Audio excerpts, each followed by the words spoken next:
Welcome to the Ninja Tune podcast with myself, DK, and for this edition we'll be talking to Mr. Scruff about his new album Friendly Bacteria, which is out on Ninja Tune. We'll talk about some of the artists he's worked with on the album, those legendary extended DJ sets, and his big album night at the Roundhouse in London. After that, we'll have a preview of some of the new releases on the Ninja Tune family of labels.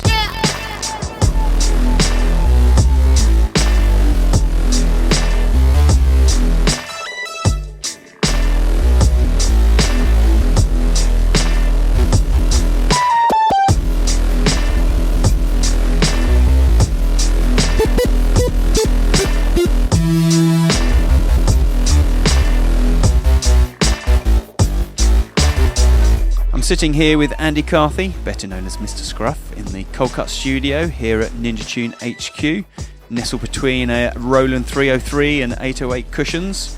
You were actually the very first guest on the Ninja Tune podcast back in 2009, so welcome back. You're making me feel very old now, but very honoured as well. Thank you. Thank you. So that was for the 10th anniversary reissue of Keep It Unreal. That originally came out in 99, and your last studio album, Ninja Tuner, was in 2008. I know we've had a few singles since then, but how have you spent the rest of the time?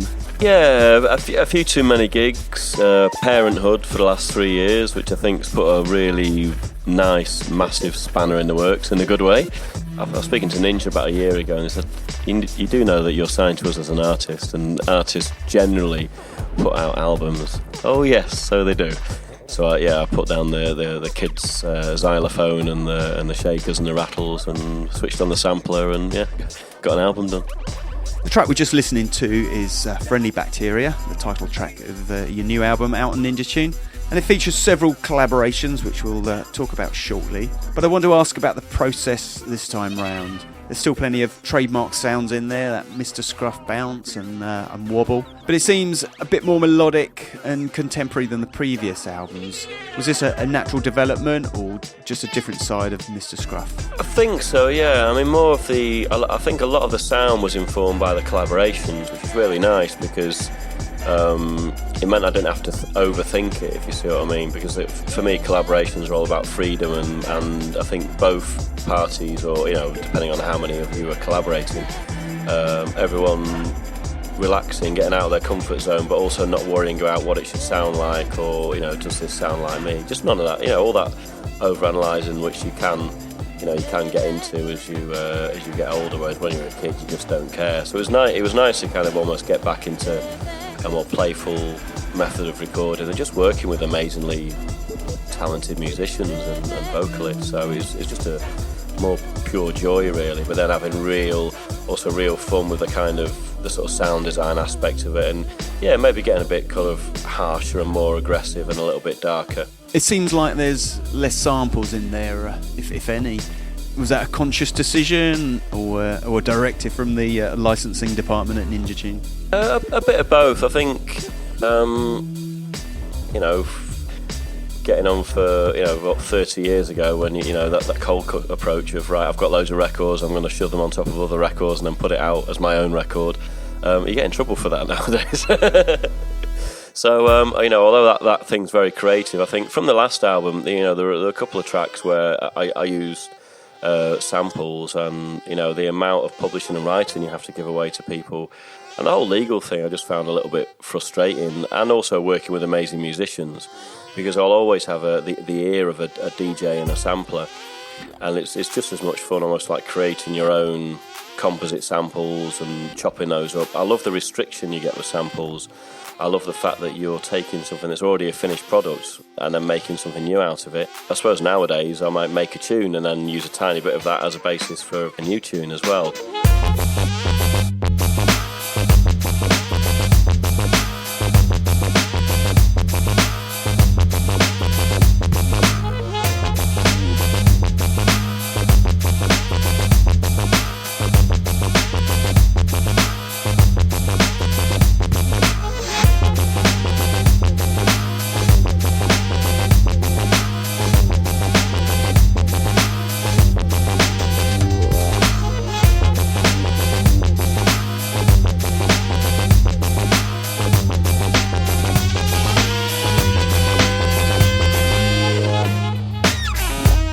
I'd like to chat about some of the collaborations, and you brought in some of their own releases to play.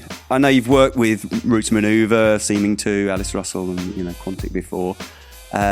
This seems a bit more integral to the album. So yeah, let's start with Dennis Jones, as you say, features 4 times on the album. 4 times a vocal, and he's playing guitar and sort of humming and harmonising on the final track of the album as well. How did you initially meet him, and how did it get together with him? Well, he was supporting Amp Fiddler at a gig in Liverpool, and we're good friends with Joe Amp Fiddler, and we're really into his music. So we went over to see him, and Dennis was supporting, and I'd not heard of him before. And I found it quite enthralling the way he was just there with his guitar and a mixer and a loop pedal, creating feedback loops which then become little blobs of melody, which are then kind of repeat of motifs through the tune. I like when people use loop pedals, but it's just not quite a dull kind of linear progression. He's got that kind of lovely wires everywhere, slightly out of control thing that people like Graham Massey and Paddy Steer have as well. So he's another kind of fellow electronic, folky, all over the place, shambolic Mancunian. And we got chatting in the interval and got on really well, found we had loads of friends in common. He was into my music, so I said, yeah, I'd love to do some work with you, you know what I mean? I was just, when you're excited about something and you either want to buy one of their releases or, which I did immediately, I bought one off him, or you want to work with them, if you're in a fortunate position of being able to do so. So, yeah, we just got in touch, and the thing that struck me about working with Dennis is that a lot of the previous collaborations have been people who are generally quite busy and don't live in Manchester, and I'm lucky to get them in the studio for 2 days maximum. It's like Quantic, all right, you've come over from Colombia, come in the studio for a day, all right, see you, I'll catch you in a year. With Dennis, he lives half a mile down the road, so we'll come round for a brew a couple of times a week, we'll start talking about music. It's like, why are we talking about it? Let's do it. I just found it very fresh because he's one of the first people I've worked with who I can't really place musically in terms of their lineage and where they come from and kind of their influences and that kind of thing, which I found really refreshing and liberating because I wasn't trying to kind of tailor anything to their sound. Another thought to the meaning, you want to formalize in anything that you wanted, another one to decide. Another thought to the meaning, you want to formalize in anything that you wanted, as I'm the one that decides. Another thought to the meaning, you want to formalize in anything that you wanted, as I'm the one that decides.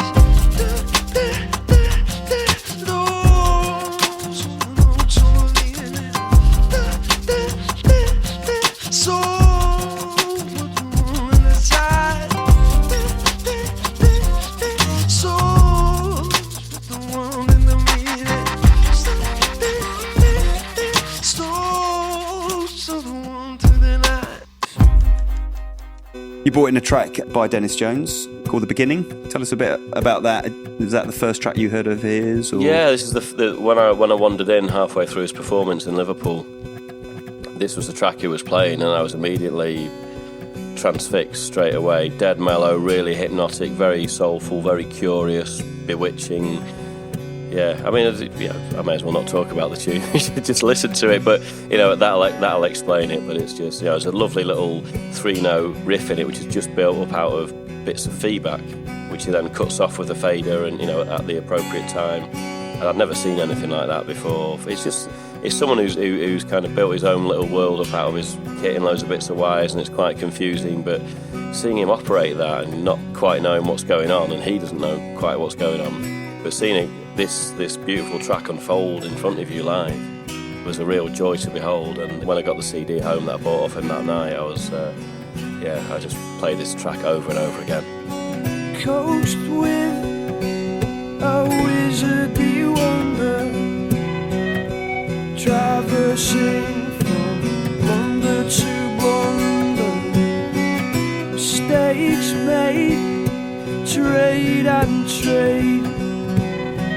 How did it hatch if it didn't get laid?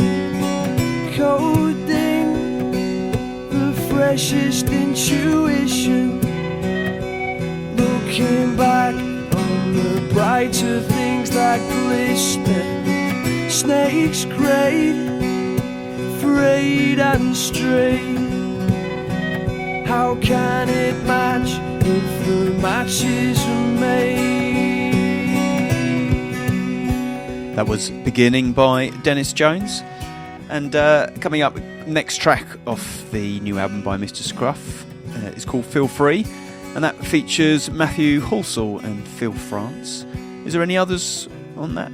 Well, Dennis is on that. Dennis was playing the sort of lovely guitar, sort of cycle guitar thing, and a tiny bit of piano and some sort of ghostly humming vocals. Phil's on bass. He came in, he played that bass at I think 10 o'clock in the morning. After not playing bass for 2 weeks, he just moved house. He apologised profusely for being really rusty, and then just absolutely nailed it. I was gutted. Well, not gutted, but it's like, wow, this is, because Phil's quite he's a lovely guy, but he doesn't, his persona isn't of like superstar musician. And you get him in the studio, it's like, wow, this is beautiful. How is this happening at this time in the morning? And then Matthew Halsall, the same again. He's a very quiet, unassuming musician who I don't think he likes the sound of his own trumpet. Quite often he won't even play in his own tunes, but he's just got this lovely stillness and calm to his music. But on my stuff he played on my album, I think because he's kind of got that almost like quite traditional, very meditational, almost like spiritual meets ECM style jazz. Well, he's got this lovely stillness and calm about his music. He just wants to play and make daft noises on other people's tunes. But I got him to play some proper trumpet on this as well.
Another track you brought along by Matthew Halsall is a track called Music for a Dancing Mind.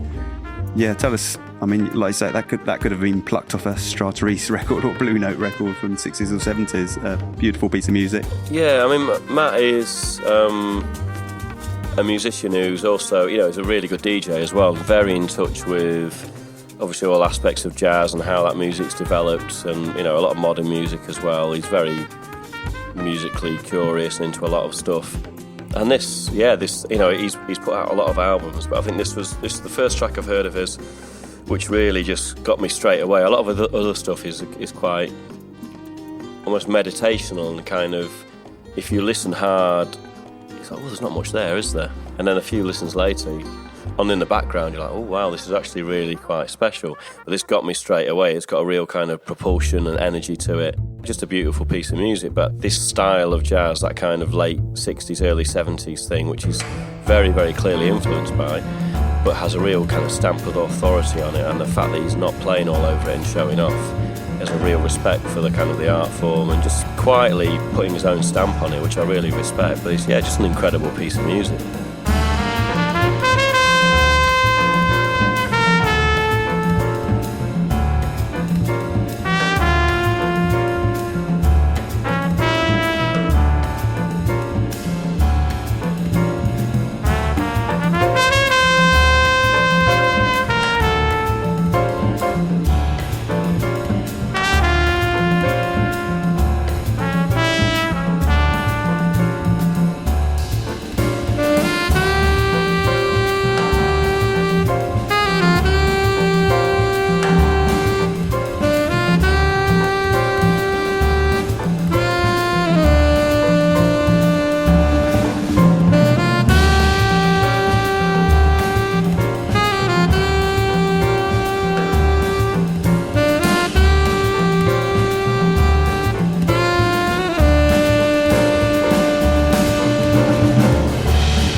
Phil France, you just talked about as well. How many tracks did he feature on? Phil's on 2 tracks on the album. There's Feel Free, where he played bass on both tracks, and the other one was Catch Sound, which was a track that was originally built on a sample, which we then placed the sample, actually, something I'm not really normally a fan of, because it kind of, the whole reason you pick a sample is because it's capturing a moment in time, and then trying to recreate that moment, which in that case was from 1975, you know, kind of nearly 40 years later, and try and get the same vibe out of it is difficult. But then Andy Kingslow replayed the Rhodes on that tune, and Phil came in and just nailed it on the bass and added another part as well.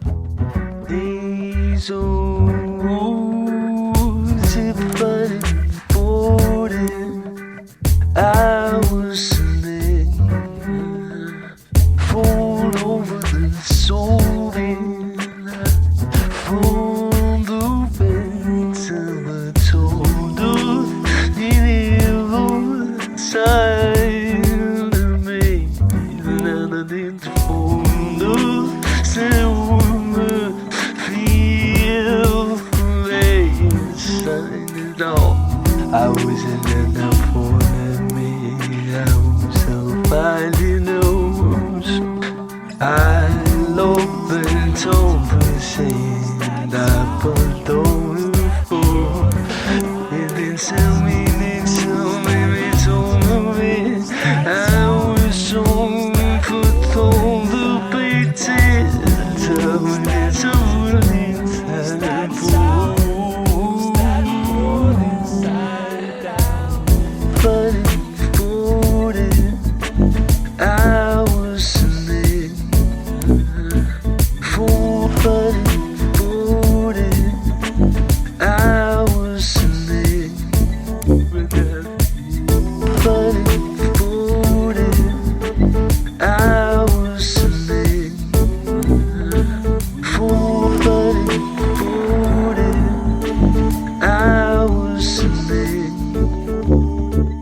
Phil France is a player and one of the major collaborators on with Cinematic Orchestra. He's a local lad to Manchester, is he? Did you know him anyway, or was it via Cinematic that you got to know him?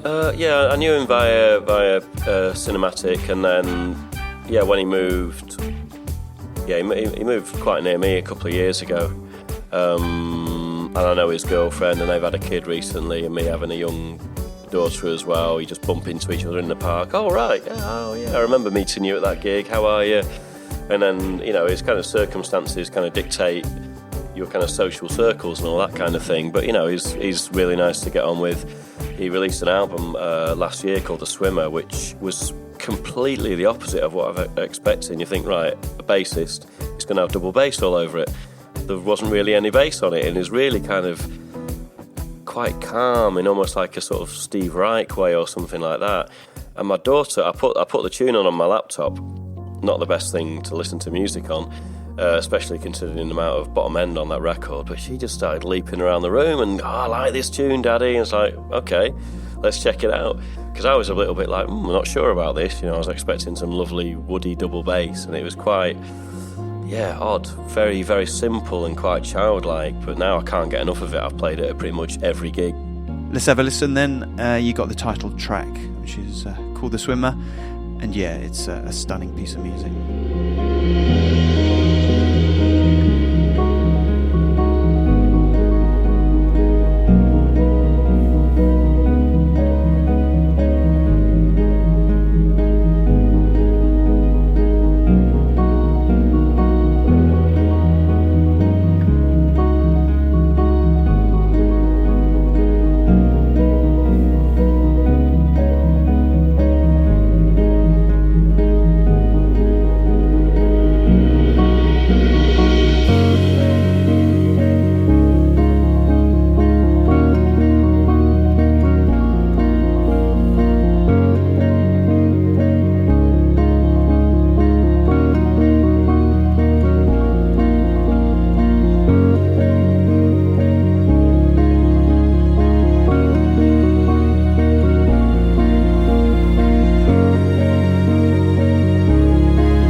alone. You've been there all alone. Afraid, though a house you share in balance profit. He's got you dancing on a string. Afraid he'll leave. I wish that you could see. He don't love you. He can't love you. He won't love you. No. He don't love you. He can't love you. He won't love you. No. He don't love you. He can't love you. He won't love you. Not like me. Not like me. That was He Don't off the Mr. Scruff album, featuring, well, Robert Owens. Legendary figure and obviously a voice to countless classic house records. Not to mention, of course, Cold Cut and Photech. How did it feel working with him, working with that voice? Brilliant, yeah, because the track, I wrote that very quickly, probably about an hour, just the basic music and the kind of the chords and the bass line and the drums. And very early on in the development of the tune, I just heard his voice echoing around my head, and I thought, right, I just emailed Ninja and said, look, I know you've worked with Robert, via Cold Cut. Can you get in touch with Robert Owens? Just send him this bit of, the little truncated version of the tune. If he's into it, can we work on it? Like 6 hours later, it was sorted and we booked the studio. So it was, it's a joy when that kind of thing happens, you know what I mean? Because quite often, I've worked on stuff and thought, oh, right, yeah, this person would sound great on it. And you send it via management or whatever, and you never hear anything back, you know what I mean? Which is fine, I know people are busy and if stuff happens, there's a reason. But yeah, it was great, and I came down to London to my friend Andy Kingslow's studio to record it. Andy used to own the studio in Manchester that I did the Ninja Tuner album at. And it was great because Andy and his girlfriend Sarah, who played a lot of cello on the new album, they'd never heard of Robert Owens because they're from this proper muso, I play 10 instruments with my eyes shut background. Whereas I come from I've got loads of records and I don't play anything background. But it was lovely, because he just came and sat down at the table and they were like, oh, Robert, where are you from? And kind of da-da-da-da-da. And, I didn't have a clue about this whole, lineage of working with Larry Heard and all the kind of, Leroy Burgess Association and working with Sylvester and people like that. So it was really good, it must have been quite nice for him just speaking to two nice people and chatting about general stuff rather than people pecking his heads about tracks, B-sides and, what was it like in Chicago in 1986. But yeah, I've pretty much got everything he's recorded on, especially all the the Mr. Fingers and Fingers Inc. and all the Larry Heard stuff and all the things with Ron Wilson and from that mid to late 80s Chicago stuff. That was my childhood, you know what I mean? And this track you brought in, Bring Down the Walls, is that his first solo release? I think it was the first solo one that I recall. I mean, that's getting on for 30 years old now, that record, which is freaky because it sounds very futuristic. But yeah, it's just raw, it's just very evocative. You can imagine what the clubs were like in, Chicago, the Music Box and the Warehouse and all that kind of stuff. Imagine hearing something like this for the first time in a dark room, at the kind of the dawn of creation of house music, where the kind of disco and the new wave and the electro were all, kind of colliding together. A fascinating and very fertile period in the development of music, especially from a DJ's perspective. All right, well, let's have a listen to that then. Robert Owens and Bring Down the Walls. Fingers Corporation of Love. We're gonna strip those bricks and let you release all this hid inside. So much passion covered up by pride. We're gonna bring down the walls, let them fall, fall, fall, fall. We're gonna bring down the walls.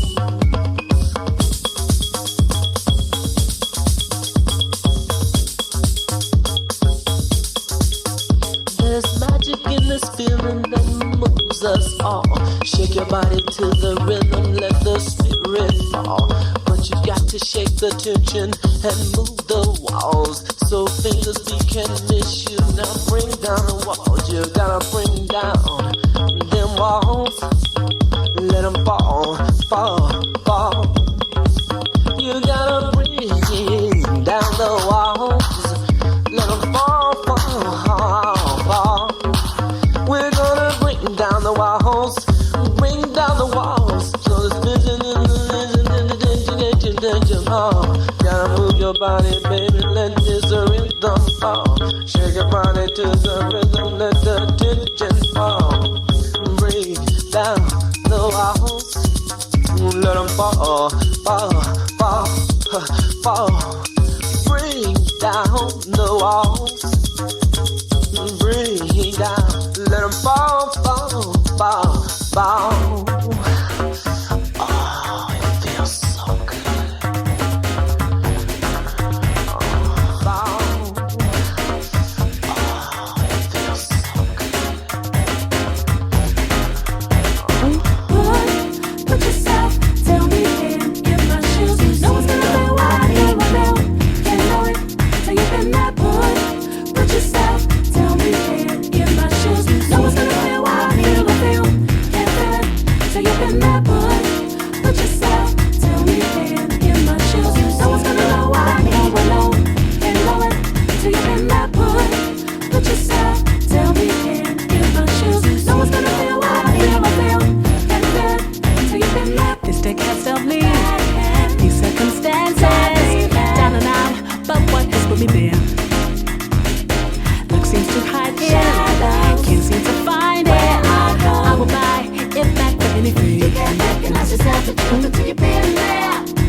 Another track brought in by Mr. Scruff.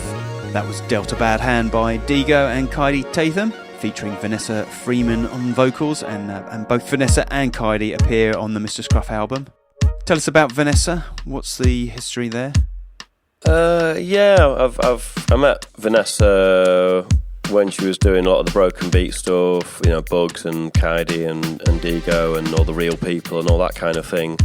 I suppose that, you know, that whole kind of late 90s thing where there were people taking that essence of a lot of the 70s soul, all the harmonising, a lot of, I suppose, the hallmarks of Roy Ayers music, a lot of ensemble parts, quite tricky drums, people sounding like they're having a party in the studio, that kind of thing. Well, I met Carthy touring with the Herbalizer in the late 90s, and every night, because he hangs around with loads of spotters and diggers and Malachi Trout and Ollie, you know, and all these people. He knows so much about music, especially all the kind of, you know, jazz fusion, soul, Latin, boogie stuff. So, you know, I'm well into that as well. So we just stayed up after each gig for about 3 hours, you know, till about 8 in the morning on the tour bus for 3 weeks, just talking about music and just, you know, when we should have been asleep. just having a whale of a time drinking Guinness and just listening to jazz and soul and stuff. It was amazing. But Carthy's such a ball of energy, and then being introduced to all those people, you know, creating that music, and meeting Vanessa, just a real sweetheart, real kind of very kind of sweet and ballsy at the same time. You know what I mean? She's really an amazing character as a person, but also as a singer. She's very versatile as well. Whether it's her own solo stuff, things with the real people, this kind in Digo track she guested on, or things like the Baker Brothers, the funk guys from Bournemouth, and she really shows off her like proper soul and kind of jazz chops on those tunes. You know, she's been there and done it. She knows her stuff. Yeah, proper, really good.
I want to talk a bit about your legendary DJ sets.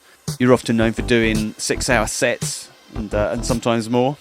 I've always liked your uncompromising ethos of doing it your way, and that you prefer to start earlier in the evening and taking it all the way through to build up your own atmosphere. How did that all come about? Was it fed up with playing peak time sets, or have you always done it that way? I think it was just something that evolved, because from the moment I started DJing, I sort of came out of did 10 years incubation as a sort of bedroom DJ. So when I came out and started doing gigs, I had the usual bar gigs and stuff where you play all night anyway for 20 quid if you're lucky. And then that progressed to a few guest spots at club nights, and a lot of those were quite collaborative things. So you'd be playing with like-minded souls, and there weren't really set times or anything. You were all kind of residents and that kind of thing. So I was lucky enough to be resident at probably 3 or 4 different club nights, as well as a couple of bar gigs in Manchester. And then I started doing guest spots, but I think I kind of started taking over with the guest spots, going, okay, I want to play for 3 hours. And there'd be a couple of resident DJs as well. So I'd be playing most of the night at other people's nights, and I was feeling a bit greedy really. It's like, but I kind of, I want to play, I've always brought my mixer to gigs and brought lots of vinyl, and I've never been satisfied with just playing an hour or something like that. It's always got to be sort of at least 3 hours. And then in 99 I was offered a residency at a new club, and I'd never thought of myself as starting my own club night. I'd always just played at other people's, or being a resident at nights I've been asked to. I'd never been really involved in the kind of infrastructure or doing flyers or any of that kind of thing. And then coincidentally, I'm not sure how this worked out, but the people at Planet K who asked me to do a night at their newly opened club in Manchester, that first night happened to be the launch party for Keep It Unreal, where I played all night. And then I just carried on doing that as a monthly. and I'm still doing that now 15 years later. But once I kind of found my feet in that, it was just a real joy playing for the whole night, and it just felt very natural. It's something I'd done, for a long time. It wasn't really a big deal. It's just, I like playing all night, this is normal. So it was just, I suppose, extension of, everyone played all night in the 80s, that kind of thing. So I think that kind of the lineage of DJs that I not necessarily grew up with, but grew up listening to. They played all night, played lots of different kinds of music because they had to back then. So when I had a residency, it was just, right, well, I know about all these different genres. I've done, I've had hip-hop residencies, I've been resident at house nights, I've done reggae nights.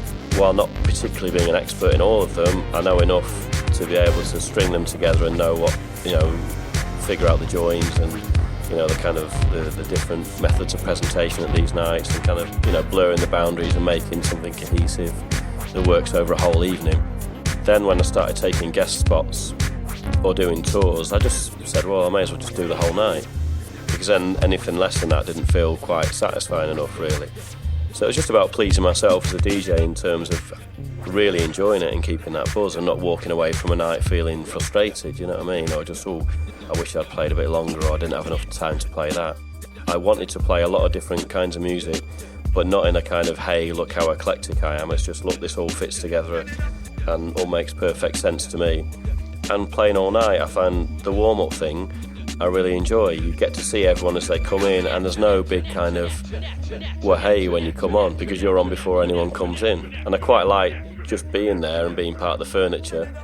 And then, through the whole night, it just gets more and more intense, and people end up having a really good time, rather than it kind of you coming on at midnight and there being this pressure to kind of kick off straight away with big tunes. I hate that.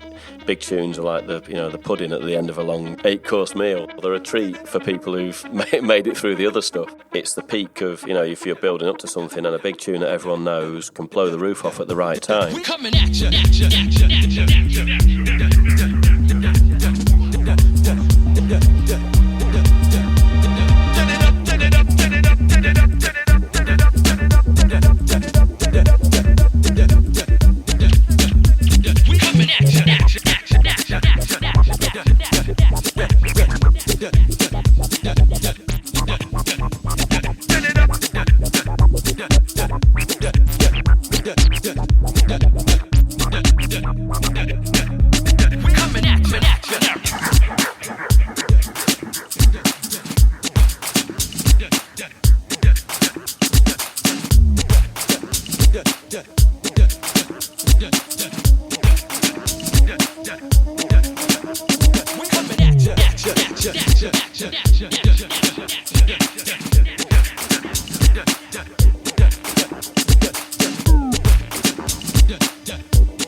You regularly put up some of these mammoth DJ sets on SoundCloud. Is that a memento for the night, for those that attended? Or was it to show others what they've been missing? I guess it's a great advert for the night for those that might want to come along to one of your shows. A bit of both, yeah. I think, they've gone down really well. For me, it's much more fun recording a mix at a gig rather than trying to do it at home. I think when you're at home, you concentrate too much on the technical thing and you just think about it too much. When you've got a club full of people in front of you, you have to do it, and that little edge and the extra energy and the pressure, I think, forces you into action, and you're kind of, the first half hour, you're just kind of trying to weave these disparate strands of a few tunes together, and then suddenly you and the people on the dance floor click.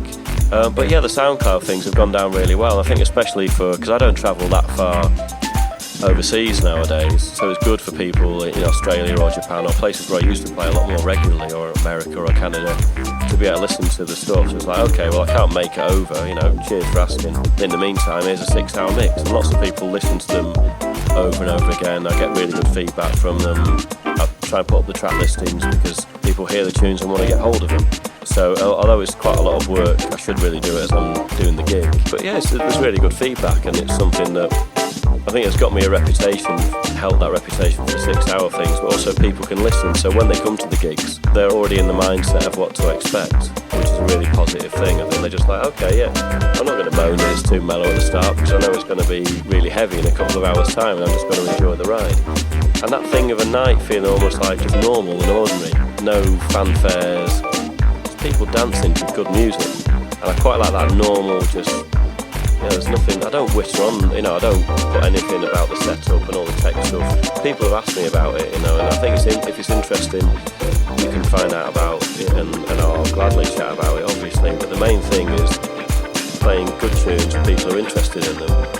And, having people who don't even know who Sun Ra is, dancing to Sun Ra records, and not me going, hey, this is, this cosmic jazz legend you should know more about. It's like, but some of those people will come up and go, what's this?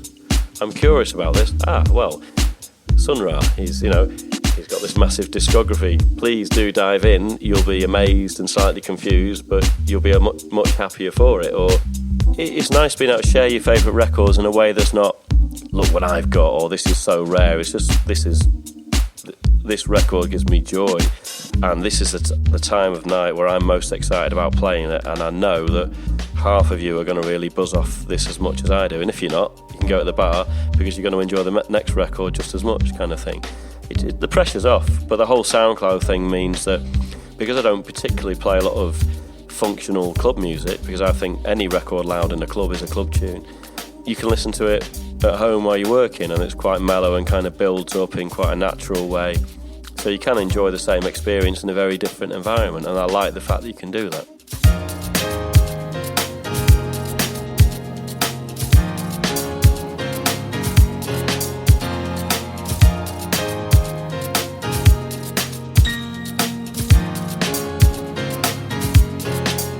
You can render me, just leave me rendered and overexposed. You can number me, reconstructed with freedom's bulldoze. You do this locally, if it's actually just juxtaposed. You see you're leading me, simply excess that flows in low. Oh, I know now you belong together. Oh, I know now you belong together. Sticking with the whole SoundCloud thing, what's your relationship been with technology, internet, social media? Because you've obviously been kind of both sides of the social media explosion. You're obviously on Twitter, you SoundCloud. Have you fully embraced? Is it a necessary evil, or? Yeah, I think I first looked upon it as a necessary evil, and that was quite fun. I mean, I've learned about a lot of stuff from just people posting stuff on Twitter and Facebook, tunes especially, or little bits of documentaries or whatever. So it's kind of, if you want a bit of stimulation, it's there. But I think as with anything, too much of it, just you almost end up craving this communication with people who you might not know or aren't spending time with. You know what I mean? I'd much rather sit in a room and chat to people. However, this is a bit of fun, and it's good. It's nice getting, having your own artist page and be able to put stuff up and ask questions and get feedback or advice, or being able to answer people's questions. It's a very direct method of communication, which I think is really good. The SoundCloud thing's good for me because it's social media but very music centric. So it's kind of, right, I'm obsessed about music. This is a very pure thing. There's no fluff or anything. You get spammed on there and that kind of thing, but generally most of my communication on there is like hearing great new music or people asking me about tunes and a mix and that kind of stuff. This is all positive, constructive communication, and it's the kind of talk that I like to engage with people in. We had Ilan Sphere on the last podcast. He mentioned coming to your nights and mentioned you as an inspiration. Do you see yourself now as one of the elder statesmen in the Manchester scene? And have you got any protégés under your wing? Or out of people who used to come to my nights, Sam Floating Points said he used to come to my nights when he lived in Manchester. So it kind of half makes me feel like a right old fart, and half like, okay, well, this is worth it. You know what I mean? Because I think the slow and steady approach and just making things, putting a lot of effort in, but just as a kind of normal, this is what we should do way, not showing off about it. It's kind of it pays back a few years down the line, I think, and that foundation, I think, I'm getting the repercussions of it now, which is great. I mean, there's a night in Manchester called So Flute, which is quite a few young DJs. That's almost like Hoya Hoya a few years on, and they're playing right across the board, and they're all young kids who used to come to my nights and still do, but they're booking people like Andres and Giles Peterson and Floating Points. It's like, great, wicked, you're playing what I do, you're putting your spin on it. Fantastic. So but then I came out of a lot of people. I've been influenced by so many people. It's odd to be considered an influence yourself, but then I suppose it also means you try hard because people are actually listening. It's great. It's very flattering, and it's good. I like the fact that I suppose what the people who come to my nights and then put on their own nights and cite me as an influence. And these are people whose nights I've played at or I've been to their nights and go, I really respect what you're doing and I like your night as a place to go to for a night out because you're doing it properly. It's not just about the music, it's about the whole atmosphere, creating a comfortable venue, getting a nice group of people together and creating an atmosphere in which you can play the music which you love in an order which sounds good on the dance floor. It's a very simple formula, but one that is quite easy to get wrong as well. So it's nice to see when nippers come up and are doing it properly. It's great, because I'm not going to be doing it forever. I know you've got a number of dates coming up, including the Roundhouse takeover, which with friends on the 31st of May. It's a 9-hour event, so tell us more about that. Are you going to let anyone else play, or is it 8 hours 55 of Mr. Scruff? Well, yeah, I was tempted. It's over 3 rooms, and I thought if I bring enough long records, I could do a kind of concurrent 27-hour set. But then I thought, actually, because I hog the decks at pretty much every gig I do, it's really nice, especially now we're coming into festival season, to get a bit more collaborative. So we've got quite a lot of live stuff on there. We've got Portico Quartet live, Matthew Halsall, who features heavily on the album, he's doing a live thing with his trio, quite kind of hard electronic but really jazzy. That's great. We've got Worker, he's coming to do something live as well. Dennis Jones is doing his live stuff. We've got Fatima and the Eglo band live, which, yeah, over the moon when she agreed to do it, so really excited about that. Alex Nutt as well from Eglo is going to come and play some tunes. And I think the next day or so we're going to be firming up a few more bits and bobs, so yeah, really excited to get the full lineup together. The first time we walked around the venue, it's like, wow, it looks amazing outside, but inside it's such an awe-inspiring place. And when you mention it to people as well, like, yeah, what a brilliant venue. And it's so well run, everyone's there is just really passionate and professional. Nothing's going to go wrong, it's just going to go really smoothly. They're even getting a real ale tent out on the terrace upstairs for me, so it's like, yes, come on, I might wear my slippers. So that just leaves us to say thank you very much for being a part of the Ninja Tune podcast for the second time. And the new Mr. Scruff album, Friendly Bacteria, is out now, so make sure you go and check that out.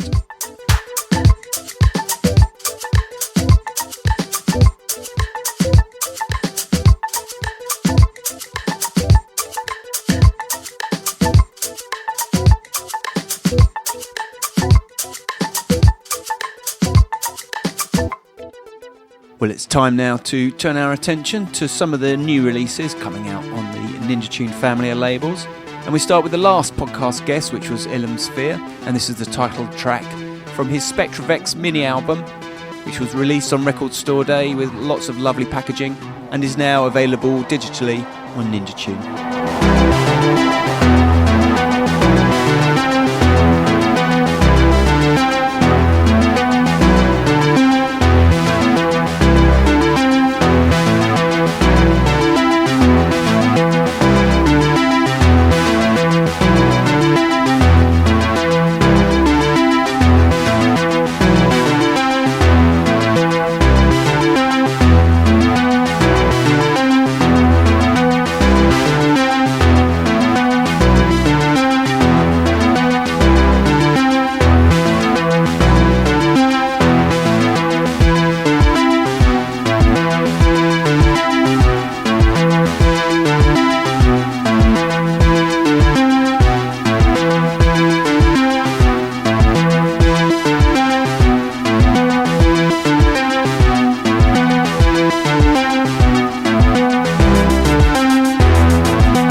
Spectravex by Illusphere, and that comes with remixes of his album track Embryonic by Lone and Lego Welt, plus more remixes from Zed Bias and Darbre.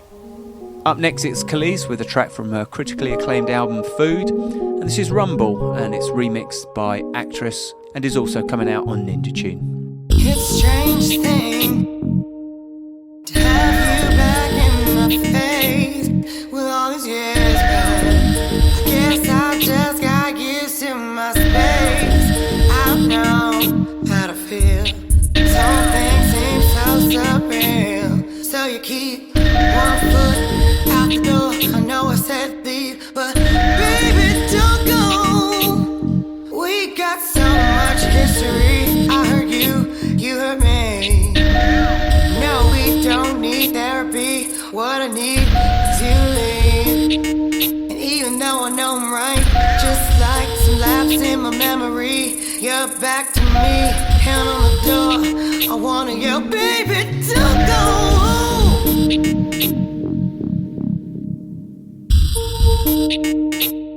Oh,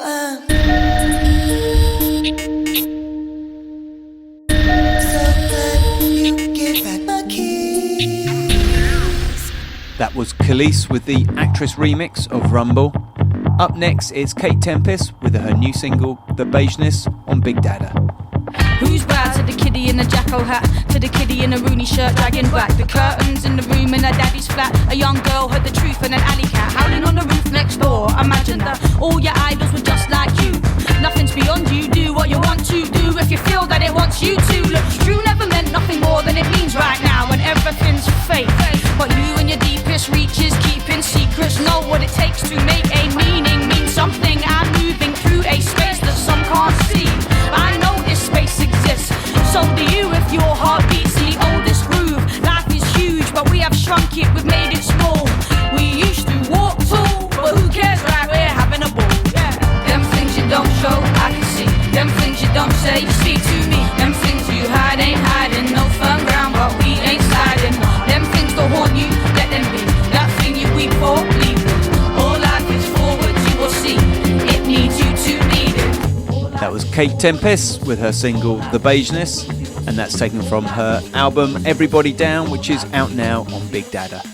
Next it's Moire and a track from his new 12. It's coming out on Work Dis Ninja Tune, and this track is called B-Boy 202.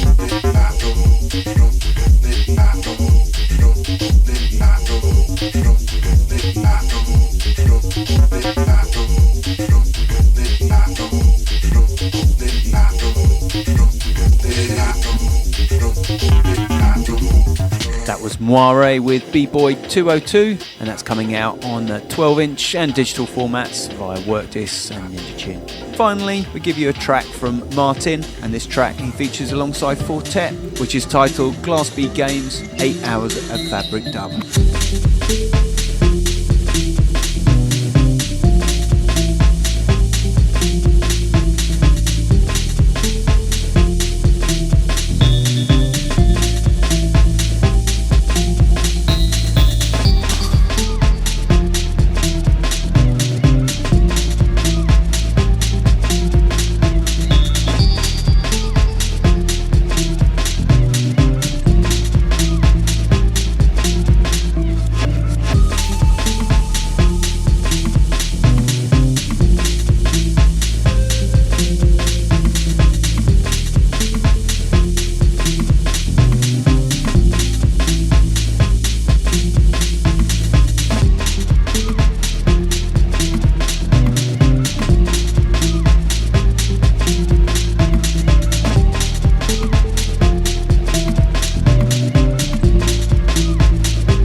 That was the 8 hours Fabric Dub version of Glassbeat Games by Martin and Fortet.